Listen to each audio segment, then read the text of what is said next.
Hey everybody, welcome to my channel, or welcome back to my channel. My name's Catherine and I make videos about dyeing, sewing, and upcycling. Today I'm going to talk about a project for using up your scraps. I'm going to show you how I made this crazy quilt. But first, let's go over the supplies. So like all of my videos, I've linked all of the supplies down in the description below. You're going to need some fabric scraps, 2 to 3 yards of backing fabric, a quilting ruler, quilting batting, fabric clips for the binding, an iron, an ironing board, a sewing machine, fabric scissors, of course, and thread, and some pins. The back of this quilt and the binding, I'm going to be using this large piece of fabric that I dyed, and you can watch the tutorial on how to dye this pattern if you're interested. I will link it at the end of the video and in the description below.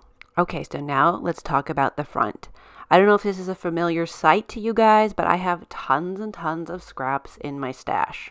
A lot of it is hand dyed, so I don't want to get rid of it. I have indigo and madder, and then I also have just some really cute special pieces. If you've been following me for a while, you may have seen my Confessions of a Fabric Hoarder video where I vow that I'm going to use up all of my fabric in my stash. So this project is a personal challenge for myself. First, I'm going to start by just ironing all the scraps. I want to make sure that they're all nice and pressed so I can sew them and they won't look crazy. Once I have these pieces ironed, I can see their true shape and colors, and I can start to mix them together by shape and color just to make sure that I'm getting enough lights and darks, and I'm going to start to sew them together. I'm going to start sewing my pieces together with a 1/2 inch seam allowance, and I'm just using white thread. The majority of this fabric is hand dyed, and I have a lot of tutorials on my channel about dyeing. I also have multiple videos about quilting, and I'll link all those down in the description below. After I've sewn all the pieces together 2 at a time, I'm going to press them flat and then reanalyze them. All right, so I am starting to now take some of these pieces and assess which ones are about the same size and which ones will go nicely together. So I'm going to put this one on here like this, and I'll trim all these off.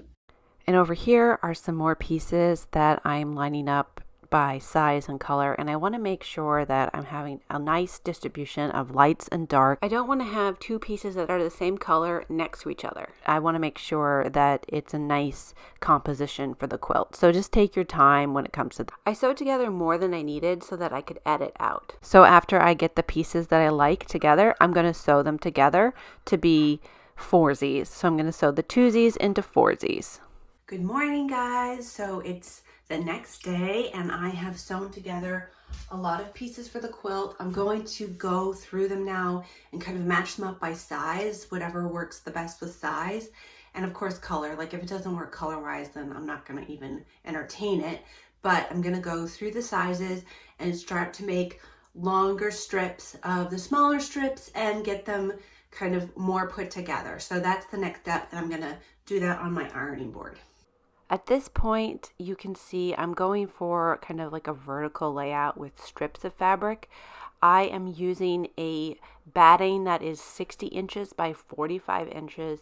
So I'm going to sew these together now. And after that, I'm going to focus on getting the strips to be 60 inches long. And then I'll start to put the strips together to make a 45-inch width layout. So here you can see I'm putting the 60-inch strips, or they're at least 60 inches. Sometimes I make them longer so that I can slide them up and down according to the layout. Like if the seams are matching up too perfectly with the piece next to it, I'll slide it up or down. Here's a rough layout of what the quilt's going to look like, and I'm measuring it to make sure it'll be wide enough before I cut the strips down. So now I'm going to make each strip 60 inches and pin them together so that I can start to sew the strips together to make the face of the quilt. Next, I'm going to sew them together and then press them again and then repeat the process so that I can pin together the larger pieces for the layout. So here is the face of the quilt put together completely, and I am measuring it to make sure that it's going to be big enough for my batting. Now, this is not an exact process. A lot of quilting is very like exact and all about measuring. This is not that. And I am going to just make sure that this piece is the same size or a little bit bigger than the batting so that when I sew it onto the batting, there's enough fabric. So next I'm going to trim it down, and I'm going to be using my quilting ruler and a metal L ruler. I'm just working on the floor here, and I'm going to trim it to make it as square as I can, and I'm using my quilting marker. The top edges are the ones that really needed to be trimmed, so I just trimmed those up, and then the side ones were pretty straight. Next, I'm going to put the batting down. I'm using 100% cotton batting. That's really nice quality. And I'm going to just safety pin the base to the batting. So here it is all pinned up. Looks great. I'm really happy with the layout, and we're going to move on to the next step. The next thing I'm going to do is cut the backing, and I want to make sure it's 60 by 45 inches so it'll fit the front. And I am using the middle of the fabric, which I usually never do, but I really want this pattern to be in the middle of the quilt. And like I said, I have a tutorial on this one. So then I will iron it and then pin it to the front of the quilt. So here I'm going to just lay out the front and the batting of the quilt and just make sure it's nice and smooth. And I'm going to go and repin all of those pins to now include the backing. I just want to make sure that the safety pins are picking up the front, the batting, and the backing of the quilt, which it is. And you can see here the whole thing is together. And the next thing I'm going to do is I'm going to quilt it. The first step I'm going to do is just stitching in the ditch for the big seams so that it's kind of hidden. And I just want to get the whole thing kind of stabilized. Okay, so I am going into stitching the ditch here on the top, and it's kind of not perfect on the back, but that's fine with me. I'm just going to trim it at the end, and it'll be the size that it's going to be. I don't think it's going to get like drastically smaller. Next, I started channel quilting it about 1 inch apart, and I started in the middle and worked my way out to the sides. Halfway through this project, I got a new pair of fabric scissors, which is such an amazing feeling. Okay, so I have quilted all of the first half, and I'm going to roll it up and then continue to quilt this half. So I just continued on the second half, and like I said, this quilt is not totally perfect, which is totally fine with me. I wanted to do a crazy quilt and just use up my scraps. If you're into being really precise, that's great, but that's just not me. The next steps, I'm going to be using a rotary cutter, which is totally optional, and I'm going to show you a quick safety hack for keeping your fingers intact while using a rotary cutter. So I'm using this shower handle on my quilting ruler here. You just like put the suction cups on it, and it's really easy to use. So that's a little hack for you. I'm going to be making a bias cut binding with the leftover fabric that I didn't use for the backing. So I'm going to cut 3-inch strips on the bias with my ruler and a rotary cutter. The parameter of my quilt ended up being 52 by 42, and I just wanted to make sure I had enough to cover that. And next I'm going to trim my quilt. So you can see it got a little wonky with the channel quilting, which, you know, is fine, whatever. And I'm just going to trim the excess batting and the front off so that it's just a nice even square.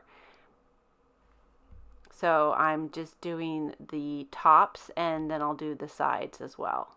And I'm just being really careful and taking my time when it comes to using that rotary cutter, because that thing is dangerous. Next, I'm going to sew together my bias strip pieces, which if you do it right, they form a 90-degree angle, which is a little counterintuitive. But I always remember that it should look like that. So I just sew them together into one long continuous strip that's long enough to cover the entire parameter of the quilt. Next, I'm going to press it into bias tape, so I just fold the edges into the center so that they're like almost kissing. And then I'm going to press them really well with a lot of steam, and I'm using my wool ironing mat, which I really love for quilting and shibori and all kinds of things. And that's linked down in the description below if you want to check it out. So then next I take it and I fold it in half so that the folded edges are on the outside, and I'm going to go ahead and give that a really good press for the entire long strip of bias tape. Then I'm going to start to clip it onto the edge of my quilt, and I really love these little clips that I got on Amazon. They're really handy and they don't poke me, so I'm just going to pin the entire thing. When I get to the corners of the quilt, I'm just going to miter that bias tape into like a 45-degree angle and give it a really good secure clip on there. It's all clipped up and ready to sew. So I'm doing a whip stitch to put the binding on, where you put your needle in perpendicular to the binding, and then you get a piece of the quilt and the binding, and then you go up about, I don't know, like 1/8 of an inch. So this will give it more of that homemade look, and it's not perfect, but that's exactly how I wanted it. So there you have it. The quilt is finally done. I'm so excited and pleased with the results. It's by no means perfect, but I think it has a really charming homemade look to it. Let me know down in the comments if you've ever made a crazy quilt. And also, I have a lot of quilting videos on my channel that you should check out. I will link those down in the description below and at the end of this video. So a lot of these fabrics I hand dyed, and I have a lot of tutorials on dyeing also on my channel that you should check out if you're interested in dyeing tutorials. And here's a look at the back. I love the way the binding looks with it. If you haven't already, be sure to give this video a big thumbs up. It's easy and free for you, and it does wonders for my channel. All right, thank you guys, and I'll see you guys next time. Thank you guys so much for watching, and you can go and follow me on my social medias at Onyx Art Studios, and be sure to tag me if you make any of the projects from my channel. Also, I have online workshops for dyeing available on my website, onyxartstudios.com. Again, if you enjoyed this video, be sure to check out these other videos on my channel and hit that subscribe button for a new video every Thursday. All right, see you guys next time. Bye.